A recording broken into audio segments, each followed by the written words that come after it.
this meeting started. Once again, welcome back to all of the participants in this meeting. We move forward, looking at our pilot incentives at our different boards that do pilot. And so there's a lot of work in this. I know we said we wanted to get this done in 2 meetings, but there's a lot of work involved in this. But I ask that each and every one of you participate and put your questions out there. Say what it is. That's the only way that we're going to get to a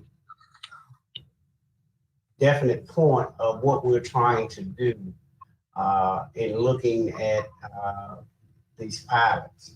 And so with that, I want to welcome each and every one of you and for your participation in this process. And I'm going to turn it over to Chairman Covette and give him a welcome, and then we will go into what we're going to go through today. So everybody should have an agenda. Chairman Covette. All right. Thank you, Chairman Jones. Good afternoon, everybody. Welcome to round 2 of our conversation. Today, we're going to have a presentation by our friends at the Chamber. Talk about that, Q&A for about the first hour after presentation. Second is I have 2 proposals, one by Councilman Jones and I believe the other by Council Lady Robinson. And then after that, we'll have just round robin discussion going forward. As far as the ground rules go, make sure you get in the queue so that I can then call on you in order. Do something a little different this time. Let's go with 5 minutes per member. And as a heads up, no time sharing, but also an answer does not count against your time. So you still want to use your time wisely, but if it's an hour-long answer, don't worry about it. It's not counting against you. Also, last but not least, I guess, is once your 5 minutes is up, because I'm expecting a lot of people as time goes on to get to the queue, keep an eye on your time and I'll try to call it out. We have 2 minutes left or 1 minute left, because once your time is up, then you've got to go get back in line to speak again. And I guess last but not least, I apologize for our 2 proposals, Council Lady Robinson, Councilman Jones. Let's give you 10 minutes apiece to present your ideas and then go into Q&A. All right, so that should give y'all plenty of time to flesh out your ideas. That being said, Chairman Jones, unless there's any further business, why don't we go straight to the Chamber presentation? Okay, so well, if you want to go by this agenda, I know we got an introduction, acknowledgement of our respective board members. And if they want to pass that up, we'll pass that up. But if not, let's do this here. So for all of the commissioners that are on board, let's go by if you're on board, let's go by your district number. So District 1, just a brief introduction so that we know that you're on the call. I'm Amber Mills, Commissioner District 1, which is North Shelby County. Good to be here, short and sweet. All right, District 2.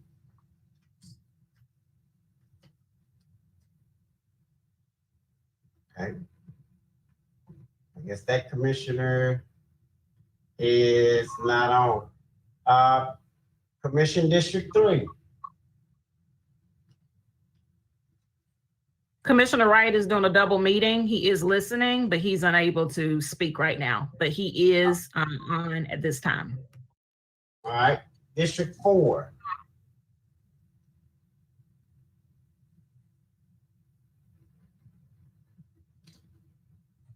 District 5. Yes, hey everyone, Michael Whaley, representing Commission District 5, which is parts of East Memphis and Cordova, so excited to be here. District 6.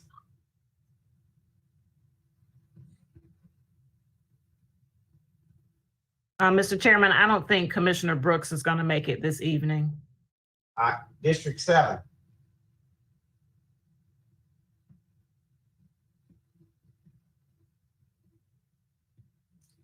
District 8.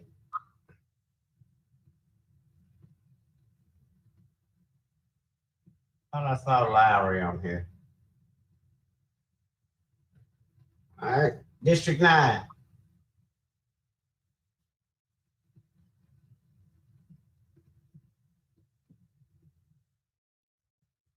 District 10.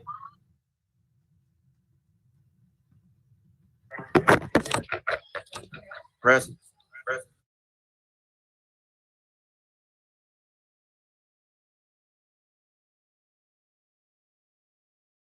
11 is me, so y'all know who I am.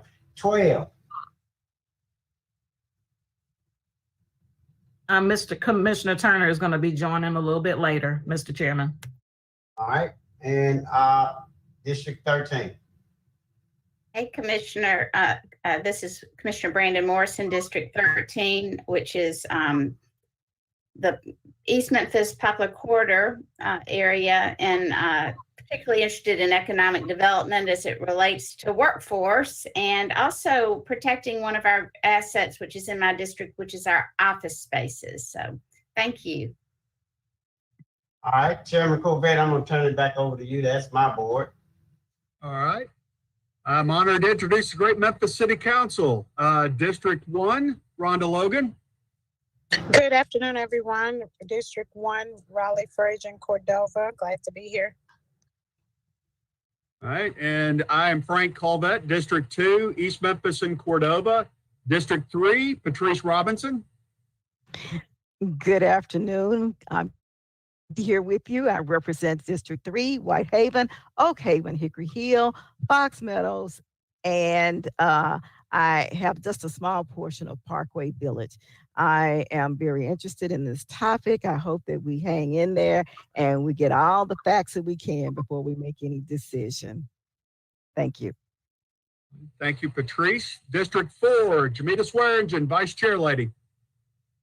Good afternoon. District 4, where we get more in District 4. The north boundary is Central Avenue, south boundary, Brooks Road, west boundary, Mississippi Boulevard, east boundary is Mendenhall. Thank you very much. District 5, Councilman Morgan. Worth Morgan, District 5, a whole lot of neighborhoods kind of right in the center of Memphis. Thank you, sir. District 6, Edmund Ford. Thank you all. I'm Councilman District 6, downtown, Westwood, Pine Hill, Indian Hills, Lakeview Gardens, Walker Homes, West Junction. I'm all south, going a little bit north. Thank you. Thank you, sir. District 7 is Michael and Easter Thomas, and I don't think she's going to be with us until perhaps later. Super District 8-1, the great JB Smiley. JB Smiley, Super District 8, Position 1. Thank you. Super District 8-2, Cheyenne Johnson.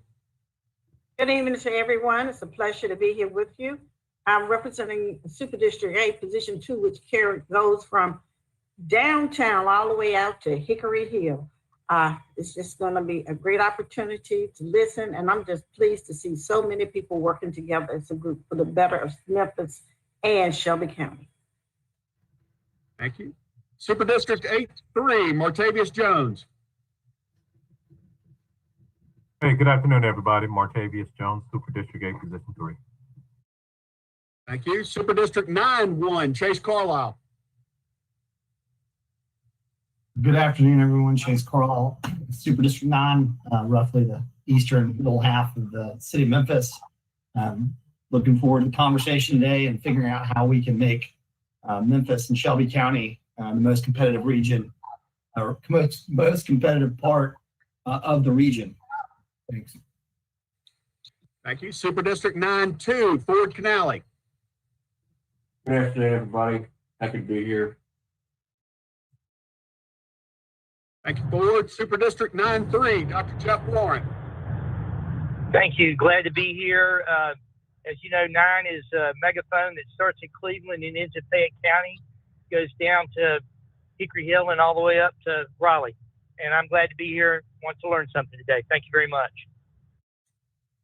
Thank you, Doc. All right, Chairman Jones, that's the city council team. You want to go ahead and let's proceed forward, or are we good? We're good. Let's proceed forward with the Greater Memphis Chambers. Hey, Chairman? Yes. Okay, so I'm sorry. I apologize, everyone. I heard you call my name, but I was answering. Commissioner Lowry, let you know that I am present. So glad to see everyone and everyone being on board to participate. Thank you. Thank you, Commissioner.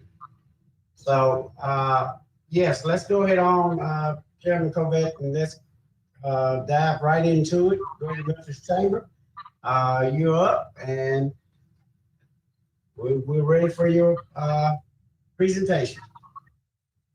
Thank you very much, Chairman Jones and Chairman Covet. It's truly an honor for us to be here, to have the opportunity to speak before this august body. I would dare say that the characterization given of J.B. Smiley of great is one that applies to you all. Having worked in City Hall and also County Administration building, have great respect for the hard work you give and the long hours you put in. So we're very appreciative for the opportunity to be here with you today. And we're looking to speak on the subject of tax incentives and overall competitiveness. I'm Bobby White, Chief of Public Policy with the Greater Memphis Chamber. I do want to just mention that, you know, one of the things that we are dealing with here at the Chamber, as many of you all are, the fact that it's been just a tremendously difficult year that we're coming out of and we're attempting to recover. And I would dare say that during this historic time, we've had a historic personality in the role of president and CEO for the Greater Memphis Chamber. Not only the first woman, but also the first African-American serving in that role. And I've also said this about her many a time, that she's been the perfect president for the Chamber during this critical moment, because she's been a great president to lead us through a pandemic and protests that we've seen throughout our nation and our communities. So I'm definitely grateful for her leadership and the entire team, which is made up of really tremendous people who serve this community well. But I speak with reference to none other than, I don't introduce her, I only present someone we all know and definitely appreciate her service to this community. Our president and CEO, Beverly Robertson. Beverly, floor is yours. Thank you so much, Bobby, and thank all of you for agreeing to participate in this meeting today. And I want to extend just a personal thank you to Commissioner Eddie Jones and to Councilman Frank Covet. And the reason I want to thank you is because you've got the vision to convene both groups. And I hope this is the beginning of many more sessions to come, because I think this is really a historic move, and I think great things will come of it. So today, let me just share with you what we're going to be doing. We're going to provide you with some answers to questions such as, what are incentives? How do they work? Why are they necessary? Do other cities have them? And then how do we compare here in Memphis? But most importantly, what I'd like to be able to discuss with you is the need to make Memphis much more competitive.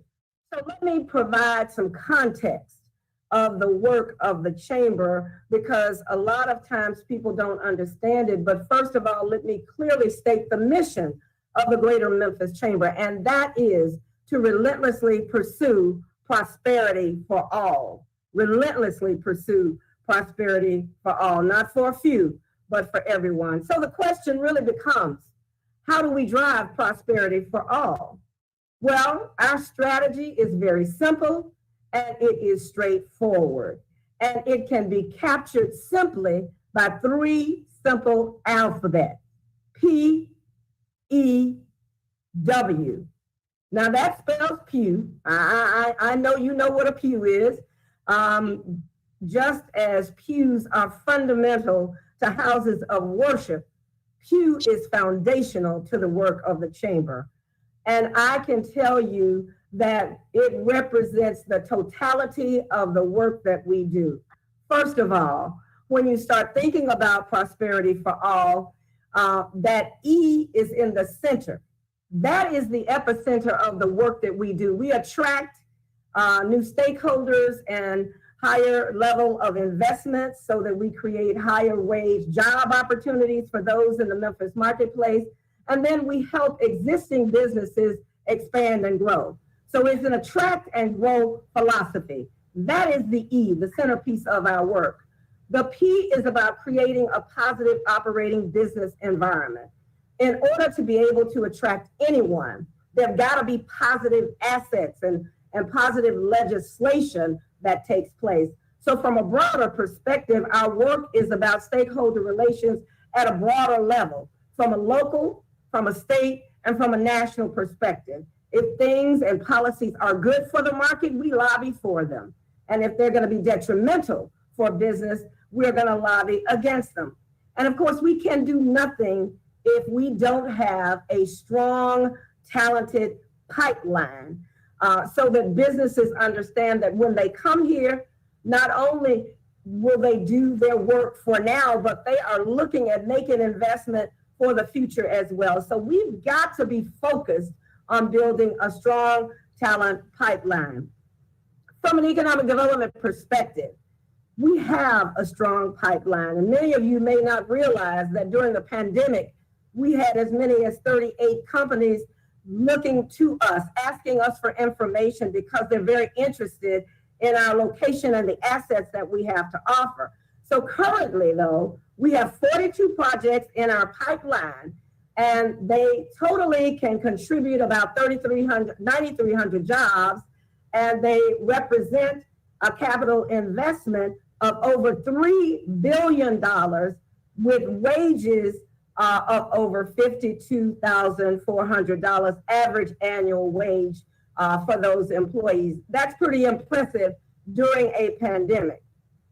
In addition to that, we have been able to attract new investments into the marketplace. And one recent attraction was an electric car manufacturer from California, Mullins. They're interested in relocating here and have demonstrated that interest.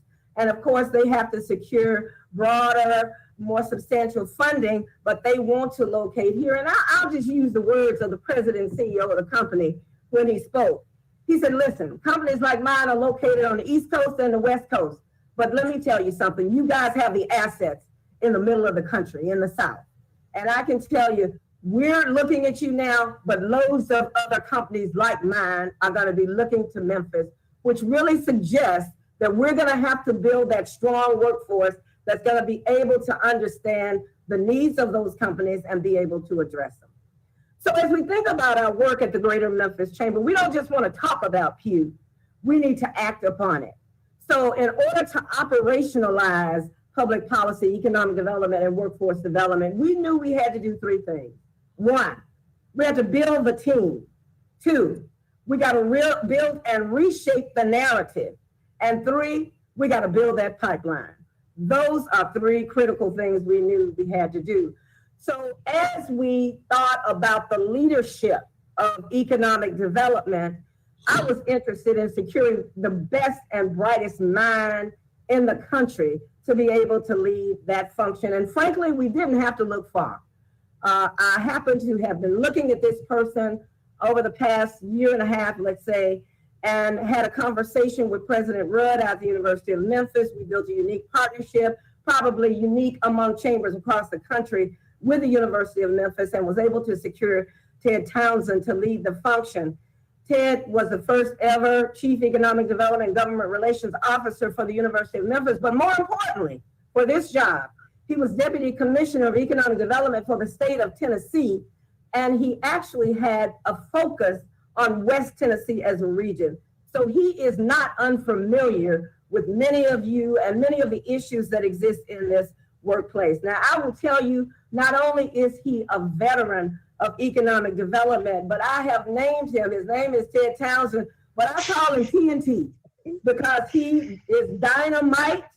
He brings explosive results and outcomes to the table. And so we're happy to have Ted Townsend leading the function of economic development for your Greater Memphis Chamber. And now you'll have the opportunity to hear from Ted. So Ted, the floor is now yours.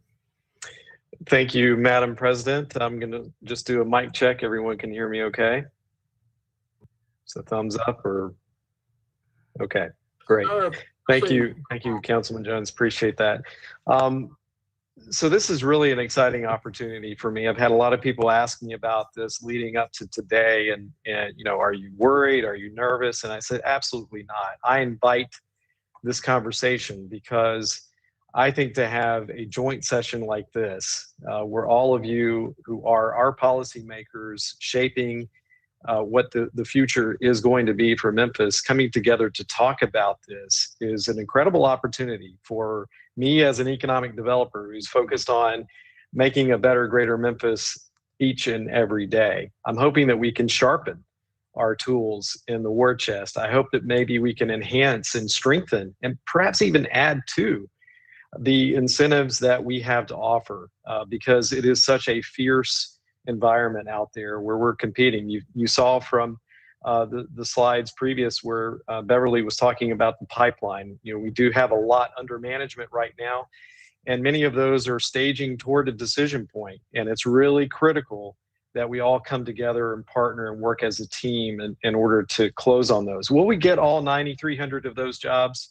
I can tell you no, we won't. But if we can land some of these that are in really incredible opportunity clusters, they're going to add high quality jobs to Memphis. And so today is a great opportunity for us to really work together. It's going to be hard, I understand that, but I think that we want to share perspectives today in a unique way, kind of a combination of the slide deck, but also sharing direct perspectives from leaders in this economic development space. We felt it would be interesting for you to hear from our own commissioner, Bob Rolfe, who's commissioner of the State of Tennessee Department of Economic and Community Development.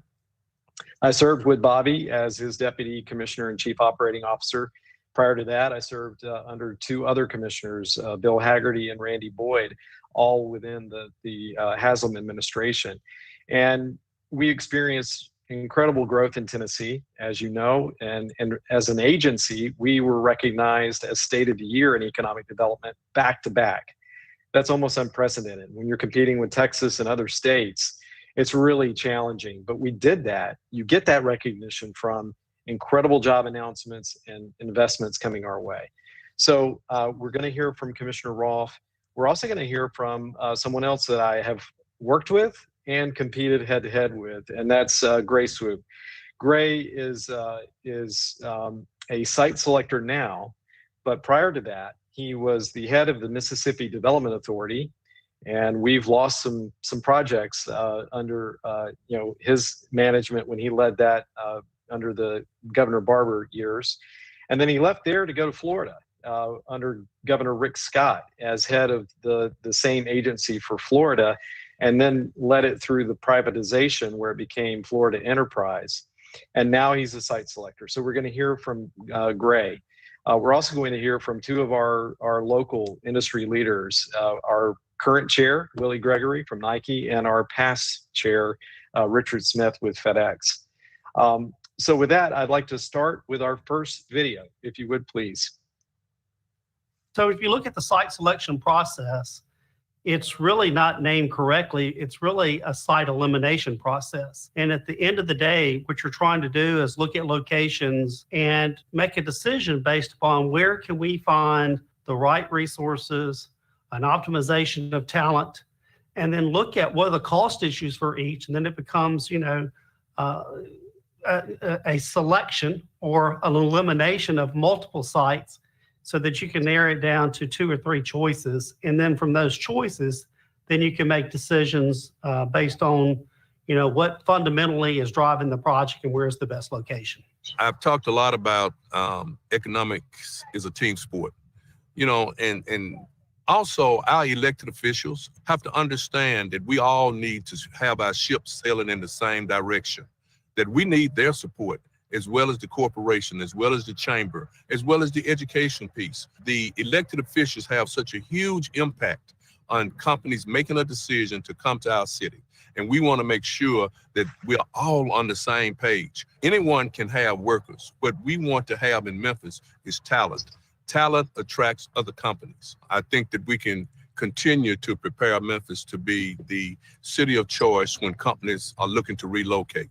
I'm the first to say that when you look at incentives, you cannot make a bad project good with the incentives. It only can make a good project better and more competitive.